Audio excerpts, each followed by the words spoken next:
guys, welcome back to the channel. Today I want to talk to you guys about how much it costs to travel Thailand long term.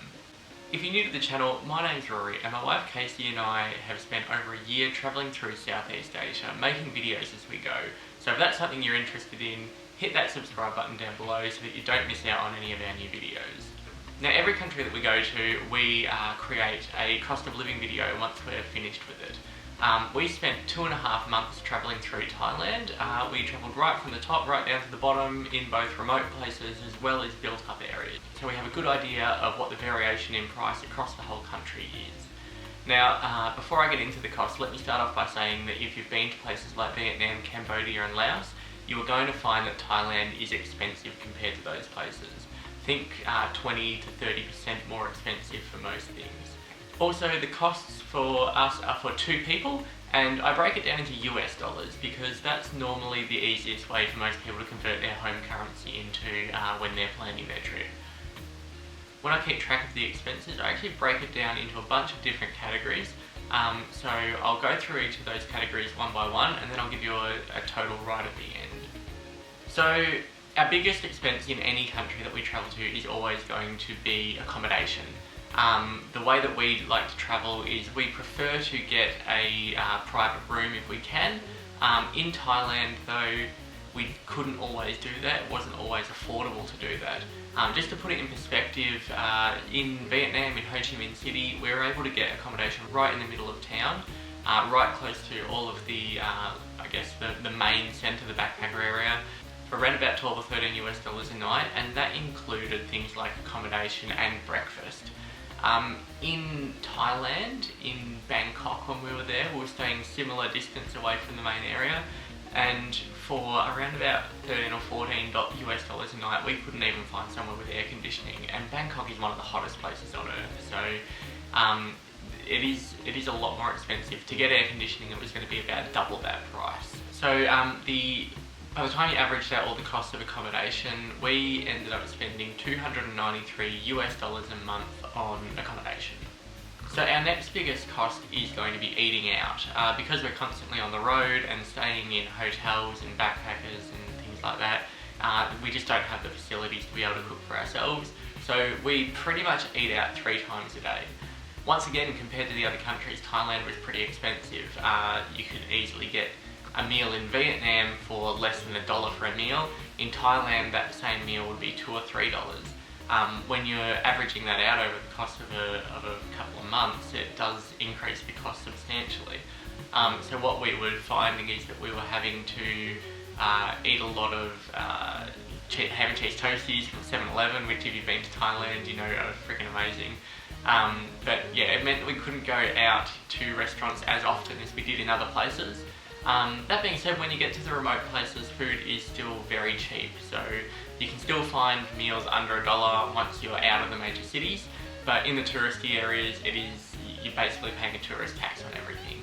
But over the course of the time we were there, we averaged out to 328 US dollars a month for both of us. Another big expense is always going to be drinks. We do like to have a beer every now and then, but when we were in Thailand, we basically had to cut right down on the amount of alcohol we were drinking because it was just too expensive. We had a budget that we needed to try to stick to, and by sticking to that, it meant that we could not drink anywhere near as much. We still had a beer every now and then, but it certainly wasn't having one every day by the pool while we were enjoying ourselves or sitting on the beach having beers. So yeah, we spent 127 US dollars a month on drinks, even without drinking much alcohol.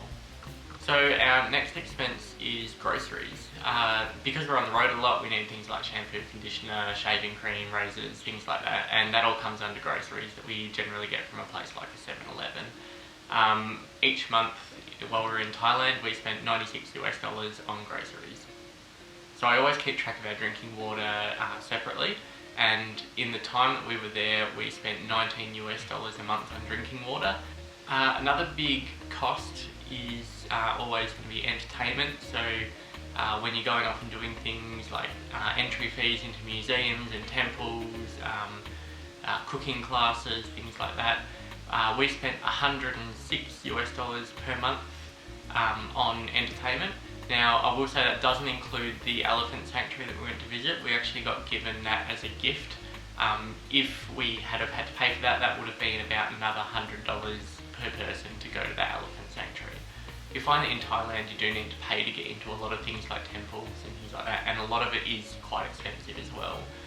Like the Royal Palace in Bangkok, that was so expensive that we actually didn't end up going to it because they wanted to charge about $25, I think, per person just to get in to see it, and we just couldn't justify spending almost an entire day's budget to go and see one tourist attraction. One of the other big costs involved in travelling through an entire country is transportation. We were pretty lucky in that when we went and did the Mai Hong Son Loop, we were actually sponsored by a company who gave us a motorbike for a week to go and travel, so we didn't need to pay for that. But we did need to pay for buses to and from various places, as well as train trips and a plane trip back to Phuket. A plane trip back to Bangkok from Phuket. I will say that the cheapest form of transport in Thailand is definitely trains. And if you buy tickets at the train station, you can normally get a few hour trip for only a few dollars.